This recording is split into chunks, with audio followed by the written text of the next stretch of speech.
अच्छा भाई VNC connect करो। हमने लास्ट क्लास में इंडेक्सिंग को कंप्लीट किया था। इंडेक्सिंग में हमारे पास कुछ टॉपिक्स थे। आखिर में कंपाउंड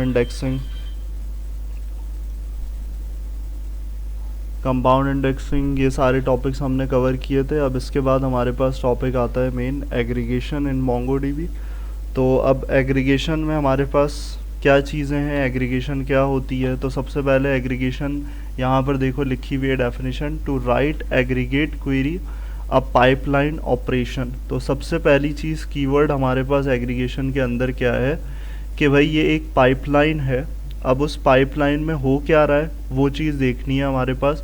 पाइपलाइन का मकसद क्या होता है? पाइपलाइन का मकसद होता है एक सीक्वेंस कि एक ऑपरेशन हो रहा है, फिर दूसरा ऑपरेशन हो रहा है, फिर तीसरा हो रहा है, फिर चौथा हो रहा है। तो पाइपलाइन का मतलब है कि पाइप में से चीज़ें जाती जा रही हैं और आगे पास होती जा रही हैं। तो यही एग्रीगेशन का मकसद है कि हमारे पास कंटिन्यूटी बनी हुई है और उसके अंदर हम क्या कर रहे हैं, यहाँ पर आगे सारी चीज़ें परफॉर्म कर रहे हैं। जैसे यहाँ लिखा हुआ है, it groups the data from multiple documents into a single document based on the specified. यानी कि यहाँ पर ग्रुपिंग करता है डेटा की कि भाई बहुत सारी डॉक्यूमेंट्स हैं, उसके अंदर से कोई एक स्पेसिफाइड डॉक्यूमेंट निकालेगा और उसको यहाँ पर रिप्रेजेंट करेगा। तो उसको हम यहाँ पर देखो इस तरीके से समझ सकते हैं। ये जो डायग्राम नज़र आ रही है, इस डायग्राम में क्या डेमोन्स्ट्रेशन है कि भाई ये एक क्वेरी है, वो कंटिन्यू है और उसके बाद उस क्वेरी ने कुछ रिजल्ट दिया, वो आगे पास हो गया और वो रिजल्ट जो है वो दूसरी क्वेरी वेट कर रही थी, उसने आगे पास किया, वो तीसरी क्वेरी के पास चला गया। तो सीक्वेंस क्या है, एक ही क्वेरी के अंदर मल्टीपल क्वेरीज चल रही हैं और मल्टीपल प्रोसेस चल रहे हैं और वो क्या कर रहा है, वो आगे पास करता जा रहा है। तो यही पाइपलाइनिंग है, यही एग्रीगेशन पाइपलाइन कहलाएगा कि मैं परफॉर्म तो क्वेरी कर रहा हूँ लेकिन मैं क्या कर रहा हूँ, मैं चंक्स में पास करता जा रहा हूँ अपनी इन्फॉर्मेशन को और वही इन्फॉर्मेशन एक फाइनल रिजल्ट क्या करेगी। अब मुझे हर क्वेरी का रिजल्ट नहीं पता चलेगा, मुझे रिजल्ट पता चलेगा पूरी एग्रीगेशन क्वेरी का, लेकिन अंदर जो प्रोसेस हो रहा है वो तुम्हारा क्या है, वो पाइपलाइनिंग प्रोसेस है। अब उस पाइपलाइनिंग प्रोसेस में हमारे पास क्या हो सकता है, हम यहाँ पर डिफरेंट ऑपरेशंस परफॉर्म करवा सकते हैं। जिससे हमारे पास नज़र आ रहा है एक ऑपरेटर डॉलर ग्रुप, यानी कि डॉलर का मतलब है ये ऑपरेटर है, सही। तो यहाँ पर दूसरा हमारे पास डॉलर सम, एवरेज, मिन, मैक्स। तो ये जैसे हमारे पास एग्रीगेट फंक्शंस होते थे हमारे नॉर्मल डेटाबेस में, उसी तरीके से हमारे पास यहाँ एग्रीगेशन पाइपलाइनिंग में ये सारी चीज़ें होती हैं। तो यहाँ पर देखो, और दूसरी चीज़ इम्पॉर्टेंट सिंटेक्स आता है। सिंटेक्स में हमारे पास देखो क्या करना है, db डॉट कलेक्शन, कलेक्शन का नाम, डॉट एग्रीगेट, यानी कि जैसे हम फाइंड लिख रहे थे, हम फाइंड 1 लिख रहे थे, हम अपडेट 1 लिख रहे थे, इसी तरीके से हमारे पास एग्रीगेट का फंक्शन है और देन पाइपलाइन लिखा हुआ है, यानी कि यहाँ पर पाइपलाइन आएगी। और पाइपलाइन क्या है, यहाँ पर इंडिकेशन हो रही है इज़ एन एरे, यानी कि इसका मतलब है कि मैं पाइपलाइन स्टार्ट करते हुए एक चीज़ तो लाजमी लगाऊंगा, स्क्वायर ब्रैकेट्स। यानी कि पाइपलाइन जब भी बना रहे हों उससे पहले हमें पता है कि भाई स्क्वायर ब्रैकेट लगाना है, जैसे हम इंसर्ट मैनी में लगा रहे थे मल्टीपल डॉक्यूमेंट्स के लिए, सही। और ऑप्शंस में हमारे पास ऑप्शनल पार्ट होता है, वो ज़्यादा नेसेसरी नहीं होता, ज़्यादा पाइपलाइनिंग पे ही फोकस होता है। अब सबसे पहला क्या है, इतने सारे ऑपरेटर की बात करी थी, तो सबसे पहले हमारे पास सिंपल से स्टार्ट करते हैं कि भाई सिंपल हमारे पास क्या हो सकता है। यहाँ पर अगर स्ट्रक्चर देखो तो यहाँ एरे ही नज़र आ रहा है। सबसे पहले पाइपलाइन इज एन एरे का मतलब है कि भाई सबसे पहले एरे ही बनाना है और उसके अंदर हमारे पास एक क्वेरी है। अभी पाइपलाइन में ये समझ लो कि ये जो क्वेरी है ये पहला बॉक्स है, कौन सा, ये वाला। अभी इसके आगे फर्दर प्रोसेस ये पास ही नहीं कर रहा कि मैं जेंडर फाइंड करके दूं और आगे कुछ और करे, तो वो फिर आगे कंटिन्यूटी पाइपलाइन की बन जाएगी, सही। तो यहाँ पर क्या होगा, मैच जेंडर में ये बिल्कुल वैसे ही है, पहली क्वेरी जो हम फाइंड में करते थे कि हमारे पास फाइंड हम करते थे और हमारे पास रिजल्ट एज एन आउटपुट आ जाता था कि भाई मेल मैच करना है, कुछ और करना है। तो यहाँ पर आ जाते हैं हम, db डॉट यूज़ हम करते हैं कॉलेज और उसके बाद हम आ जाते हैं यहाँ पर जो हमारी टीचर्स की थी, टीचर्स डॉट फाइंड, जिसमें हम काम करते थे। हमने लास्ट में टीचर डिटेल पे काम किया था उसमें, क्योंकि हमारे पास एडिशनल फील्ड थी। तो यहाँ पर हमारे पास बहुत सारी चीज़ें हैं तो इसमें हम क्या कर रहे हैं, जेंडर की एग्जांपल है, तो मैंने यहाँ पर क्या किया, db डॉट टीचर्स डॉट, और फिर उसके बाद अब चेंज किया फंक्शन को एग्रीगेट, और पहली चीज़ है भाई पाइपलाइन है तो वो एरे होती है, तो यहाँ पर पहला काम यही करना है। और फिर उसके बाद क्या करना है, फिर उसके बाद अंदर जो है हमारे पास फर्दर प्रोसेस होगा कि भाई डॉलर मैच ऑपरेटर, और फिर उसके अंदर हमारे पास क्या है, डॉलर जेंडर, और यहाँ पर हमारे पास डॉलर जेंडर नहीं आएगा, जेंडर आएगा, और यहाँ पर आकर जेंडर में हम क्या करेंगे कि भाई मैच करवाना है कि भाई मेल वाले निकाल के दे दो। तो ये फर्स्ट स्टेप हो गया कि हमारे पास किस तरीके से हमारा ऑपरेटर काम कर रहा है। तो यहाँ पर हमारे पास मल्टीपल लिस्ट थी फाइंड में, लेकिन यहाँ सिर्फ कौन सी हमारे पास रिटर्न की गई, मैच करके जेंडर जहाँ पर मेल था वो वाली डॉक्यूमेंट्स हमारे पास रिटर्न हो रही हैं इस कलेक्शन में। तो ये पहला स्टेप हो गया कि भाई हमने मैच ऑपरेटर को देखा। उसके बाद हमारे पास एक और चीज़ आती है, जैसे ऊपर टाइटल लगे हुए ग्रुप टीचर्स बाय एज। तो अब ग्रुप टीचर्स बाय एज का मतलब क्या है, ग्रुपिंग का मतलब है कि भाई एज जितनी है उसके हिसाब से ग्रुप करके बताओ। सही, तो ग्रुपिंग क्या है, ग्रुपिंग के लिए देखो अलग ऑपरेटर है, मतलब वही चीज़ फॉलो हो रही है, मैच की जगह ग्रुप ऑपरेटर आ गया। और यहाँ एक चीज़ जो कन्फ्यूजन क्रिएट करेगी वो ये है तुम्हारी डॉलर आईडी। अब मैं यहाँ पर ला के दिखाऊँ कि भाई ये डॉलर आईडी तुम ये समझ रहे हो कि ये है, तो ये डॉलर आईडी ये वाली, अंडरस्कोर आईडी ये वाली नहीं है। ये जो तुम्हारी आईडी होती है ये अलग होती है, और ये जो यहाँ स्पेसिफाई की जा रही है ये आईडी अलग है। सही, तो ये दिमाग में रहनी चाहिए बात। तो यहाँ पर तुम्हें क्या करना है कि भाई ग्रुप बाय एज, अब ग्रुप किसी भी चीज़ से हो सकता है, यहाँ पर तुम्हारे पास क्या है कि भाई तुम एज से कर रहे हो, तो यहाँ देखो एक चीज़ है कि एज को भी डॉलर के साथ लिख रहे हो। ये स्पेसिफिकेशन है कि भाई एज फील्ड अगर अलहदा लिखोगे तो वो कुछ नहीं करेगी। सही, और उसकी क्या डिफ्रेंशिएशन है कि अभी जब हमने काम किया तो फील्ड को हमने ऐसे ही टारगेट किया था, जेंडर, कोई डॉलर नहीं लगाया था, लेकिन ग्रुप के अंदर अंडरस्कोर आईडी के अंदर डॉलर से रिप्रेजेंट करना पड़ता है किसी भी फील्ड को। सही, तो यहाँ पर तुम्हारे पास क्या चेंजेस होंगी, यहाँ पर इसके अंदर चेंजेस होंगी कि भाई हमने क्या करना है, हमने यहाँ पर चेंज कर देना है और यहाँ पर ले आना है डॉलर ग्रुप, और इसके अंदर आकर हमने स्पेसिफाई करना है अंडरस्कोर आईडी। और देन जब मेंशन कर रहे हैं, अब मैं होता तो ये कि भाई हम एज डालते जेंडर की तरह कि एज है, एज फील्ड को टारगेट करो। अब मैं इसको करके यहाँ पर ऐसे दूंगा तो रिजल्ट कोई मुझे आउटपुट नज़र नहीं आ रहा है ऐसा। वो क्या कर रहा है, जो मैंने दिया वही दे दिया, तो ये गलत है। क्यों, क्योंकि वहाँ पर हमारे पास सिंटेक्स में क्या चीज़ लिखी हुई है कि भाई जब भी ग्रुप के अंदर आओगे अंडरस्कोर आईडी में, तो यहाँ पर किसके साथ मेंशन करना है फील्ड को, डॉलर के साथ। जब डॉलर के साथ किया तो उस पर तुम्हारे पास आउटपुट क्या हुआ, सही आया। अब इसका मतलब क्या है, इस आउटपुट का मतलब क्या है, इस आउटपुट का मतलब ये है कि भाई हमारे पास जितनी भी एजेस हैं वो ग्रुप हो चुकी हैं, यानी कि 40 साल वाले अलग, 29 साल वाले अलग, 32 साल वाले अलग, 38 साल वाले अलग, 35 साल वाले अलग। लेकिन क्वेश्चन ये है कि अलग कैसे पता चलेगा हमें तो यहाँ पर सिर्फ ये दिखा रहा है कि भाई अंडरस्कोर आईडी में आपके पास ये 5 एजेस हैं, ये 5 एजेस वाले लोग मौजूद हैं। अब वो कितने हैं, कैसे हैं, तो वो आगे तुम्हारे पास कंटिन्यूटी में तुम्हारा कैसे स्टेप होगा कि तुम्हें अगला काम क्या करना होगा, उसका तरीक़ेकार क्या होगा कि भाई आगे तुम्हारे पास आ जाएगा नेम्स, यानी कि तुम अब क्या मल्टीपल ऑपरेटर्स चला रहे हो कि पहले ग्रुप किया, अब तुम्हारे पास, अब तुम्हें यहाँ क्लियर होगी बात कि पाइपलाइनिंग क्या थी। पहले क्या है, सिर्फ अभी जो स्टेज है हमारे पास वो स्टेज क्या है, वो स्टेज ये है कि एक काम किया है बस, ये एक प्रोसेस हुआ है। अब मैं अगर इसमें एडिशन करता हूँ इसका मतलब है पाइपलाइन बन गई है कि भाई पहले एज को ग्रुप कर दिया, फिर उसके बाद मैं आगे क्या कर रहा हूँ, उन्हीं ग्रुप एजेस के आगे फर्दर प्रोसेस कर रहा हूँ कि भाई उनके नाम भी चाहिए मुझे। तो ये क्या हुआ, ये सीक्वेंशियल प्रोसेस हो गया कि भाई सीक्वेंस में एक ही जगह पर बहुत सारे काम चल रहे हैं, 2 क्वेरीज चल रही हैं।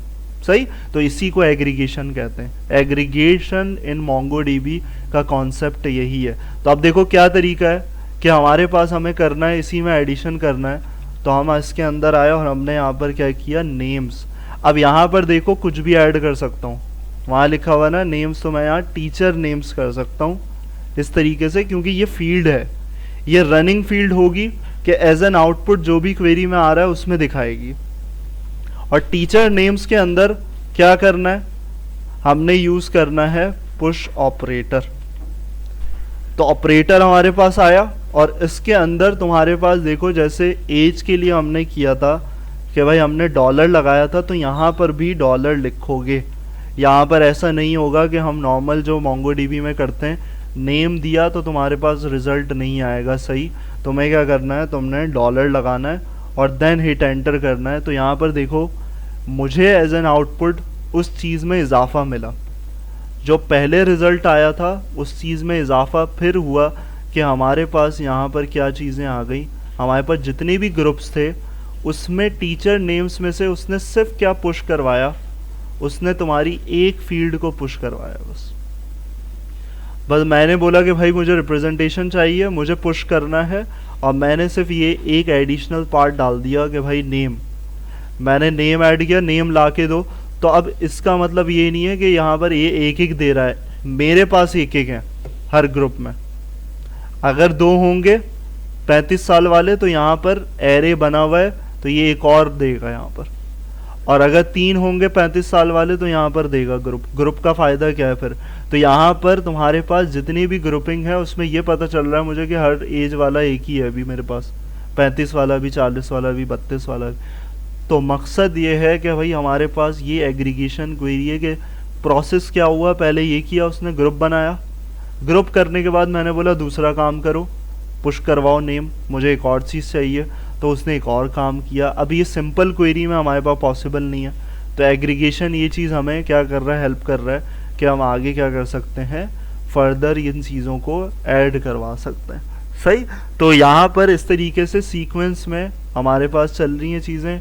इसके साथ एक और देख लेते हैं क्वेरी, वो भी इससे साथ रिलेटेबल है, तो इससे एक ही दफ़ा मैं कंप्लीट करके उसको देखते हैं कि यहाँ पर देखो ये पुश तो कर लिया। अगला मेरा ये क्वेश्चन होगा कि भाई मेरे पास यहाँ पर पुश कर लिया सिर्फ एक फील्ड नेम, लेकिन मुझे सब देखना है, मुझे सब पुश करवाना है। तो मैं सब पुश करवाने के लिए क्या करूँगा, तो उसके लिए कुछ नहीं करना, सिर्फ एक एडिशनल पार्ट है कि हमें पुश के अंदर चेंज कर देना है चीज़।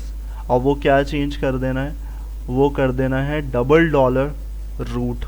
ये मोंगोडीबी का प्रीफिक्स है, प्री डिफाइंड है, तो प्री डिफाइंड है और इसका मतलब क्या है कि अब मुझे सारी चीज़ों का करना है। तो मैं देखो फील्ड चेंज करूँगा अपने कॉन्टेक्स्ट के हिसाब से।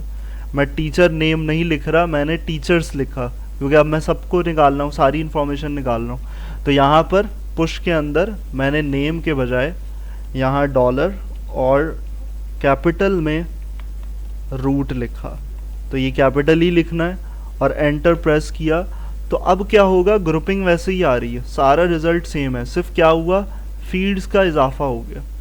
फील्ड जितनी भी थी वो स्पेसिफाइड हो गया हमारे पास, यहाँ पर इस तरीके से आ गई।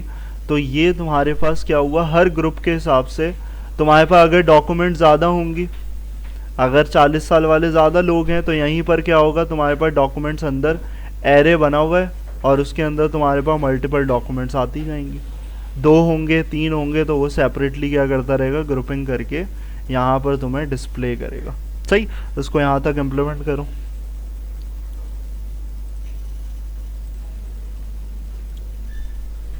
अच्छा देखो, हमारे पास एग्रीगेट फंक्शन में हमने यहाँ तक देखा $, हमने देखा कि ग्रुप किस तरीके से हो रहा है। अब उसके बाद हमारे पास इसी के अंदर फर्दर हमारे पास और चीज़ें क्या हो सकती हैं। अब देखो क्वेरी में थोड़ा सा और एडिशन हुआ है। अब ये क्वेरी तुम्हारे पास तुम्हें सेम नज़र आएगी, सारी चीज़ें सेम होंगी, लेकिन बीच में सिर्फ एक और ऑपरेटर का इजाफा हो रहा है। यानी कि एक एग्रीगेट में 2 थे ऑपरेटर, अब तीसरा ऑपरेटर आ रहा है, कौन सा, सम।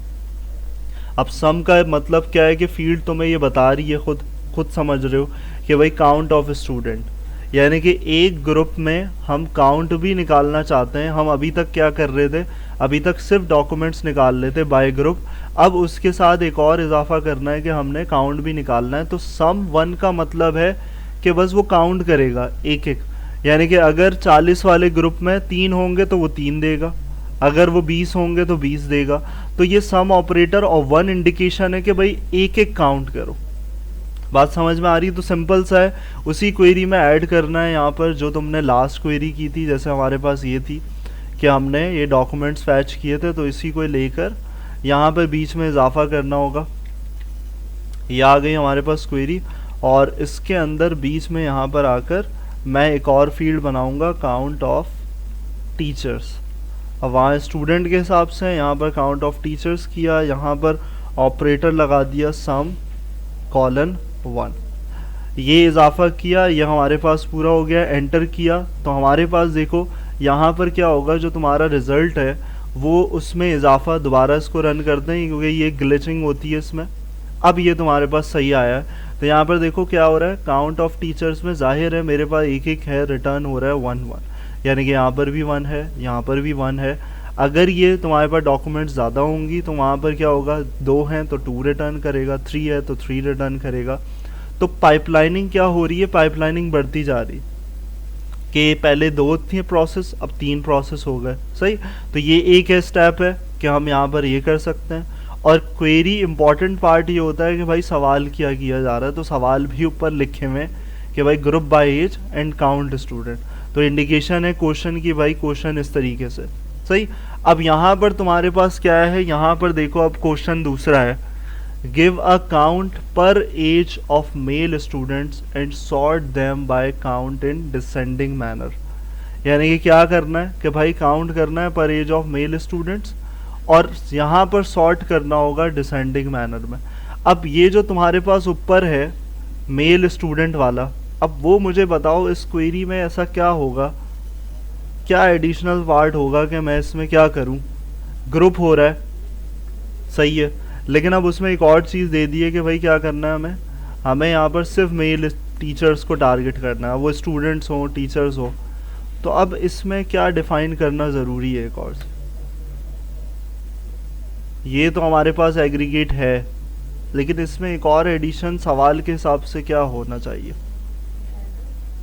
कि हमारे पास जेंडर आना चाहिए, कि जेंडर मैच होना चाहिए। दूसरी चीज़ एक और क्या बोल रहा है, sort them by count in descending manner, यानी कि 2 चीज़ें यहाँ टारगेट हो रही हैं कि एक जेंडर लेकर आओ, जेंडर का इजाफा भी करो, और क्या करो कि डिसेंडिंग मैनर में हो। तो अब उस क्वेरी में हमारे पास यहाँ पर पाइपलाइनिंग में क्या होगा, पाइपलाइनिंग में पहली चीज़ जो हमने पहला टॉपिक पढ़ा था उसको मिक्स कर रहे हो, दूसरे को मिक्स कर रहे हो, और तीसरा एडिशनल पार्ट आ रहा है। पहली क्वेरी हमने यही चलाई थी, अब इसको भी पाइपलाइन में डाल रहे हो क्योंकि वही रिक्वायरमेंट है। सही, और उसके बाद तुम्हारे पास क्या होगा, उसके बाद एक एडिशनल ऑपरेटर आ जाएगा सॉर्ट का, और सॉर्ट किस चीज़ से कर रहे हो, जो प्रीवियस फील्ड है। देखो पाइपलाइनिंग में ये प्रीवियस फील्ड बनाई हुई फील्ड को भी गेट कर सकता है, जो हमने क्या करा था, अभी क्या लिखा था मैंने, किस नाम से बनाई थी फील्ड, जो मैं सम कर रहा था, क्या बनाई थी, नंबर ऑफ टीचर्स बनाई थी या कुछ और बनाया था मैंने, काउंट ऑफ टीचर्स। तो अब यहाँ पर सबसे पहला पार्ट क्या होगा कि भाई हमें सबसे पहले क्या करना है, इस क्वेरी में एरे में आकर इस ग्रुप ऑपरेटर, ये जो यहाँ पर हमारे पास है, इसमें क्या करना है, इससे पहले कॉमा लगा दिया, और यहाँ पर एक अलग वो जो ऊपर हमने काम किया था उसी को यहाँ पर ऐड कर दिया मैच, और यहाँ पर हमारे पास क्या होगा, मैच जेंडर जो हमने ऊपर जैसे किया था, और यहाँ पर हमने दे दिया मेल, जो भी रिक्वायरमेंट है। तो क्या हुआ, पाइपलाइन में एक और चीज़ आ गई। सही, ये हो गया हमारे पास। अब तीसरा पार्ट है कि भाई वो आगे क्या बोल रहा है, आगे तीसरी चीज़ बोल रहा है कि भाई सॉर्ट करो। तो उस ब्रैकेट से, ब्रेसेस से बाहर निकल के सॉर्ट का अलग से क्या करना है, एक यहाँ पर बना देना है। तो यहाँ पर ब्रेसेस से बाहर कहाँ पर आओगे, ये सबसे लास्ट ग्रुप पे इंडिकेट कर रहा है, हाईलाइट कर रहा है, उसके बाहर आए, कॉमा लगाया, और यहाँ पर आकर तुमने क्या करना है, उस चीज़ को मेंशन करना है, क्या, डॉलर सॉर्ट। और यहाँ पर डॉलर सॉर्ट के अंदर क्या होगा, वो फील्ड इंडिकेशन होगी, कौन सी होगी, ये वाली, काउंट ऑफ टीचर्स, सही, काउंट ऑफ टीचर्स यहाँ पर हमने दिया और इसके आगे क्या लगा दिया, डिसेंडिंग मैनर है तो हमने इंडेक्सिंग में ये बात समझी थी कि अगर डिसेंडिंग को इंडिकेट करना होता है तो हम क्या करते हैं, -1 अप्लाई करते हैं, सही। तो यहाँ पर एंटर किया, हमारे पास क्या हुआ, हमारे पास इस तरीके से देखो अब क्या हुआ, पूरा कंसाइज हमारे पास एक रिजल्ट आ रहा है, यानी कि टारगेट किसको कर रहा है, मेल को कर रहा है, और क्या कर रहा है, ग्रुपिंग भी है, सही, और क्या हो रहा है, डिसेंडिंग मैनर में भी रिजल्ट आ रहा है, सही। पहले 48, फिर 38, फिर 35, अब उसको असेंडिंग करना होगा मुझे, मैं सिर्फ क्या करूँगा, -1 की जगह 1 कर दूंगा, तो यहाँ पर हमारे पास रिजल्ट जो है, आउटपुट हमारे पास क्या होगा, यहाँ पर चेंज हो जाएगा। हमारे पास किस तरीके से आ रहा है, हमारे पास फिर चेंज हो गया 35, 38, फिर तुम्हारे पास 40 आना चाहिए, बीच में डाल दिया इसने। तो इस तरीके से तुम्हारे पास यहाँ पर ये सारी चीज़ें ऐसे होंगी, पहले ये प्रोसेस हुआ, फिर आगे तुम्हारे पास ये हुआ प्रोसेस, और फिर देन तुम्हारे पास आगे तीसरा प्रोसेस ये हुआ पार्ट कि तुमने सॉर्ट किया, काउंट ऑफ टीचर्स थे। तो ये पूरी पाइपलाइनिंग का कॉन्सेप्ट है कि तुम्हारे पास कैसे पाइपलाइनिंग पूरी होती है। इसको इम्प्लीमेंट करो, ये सम वाला करो, और फिर उसके बाद ये वाला सम के साथ आगे इसको इम्प्लीमेंट करोगे।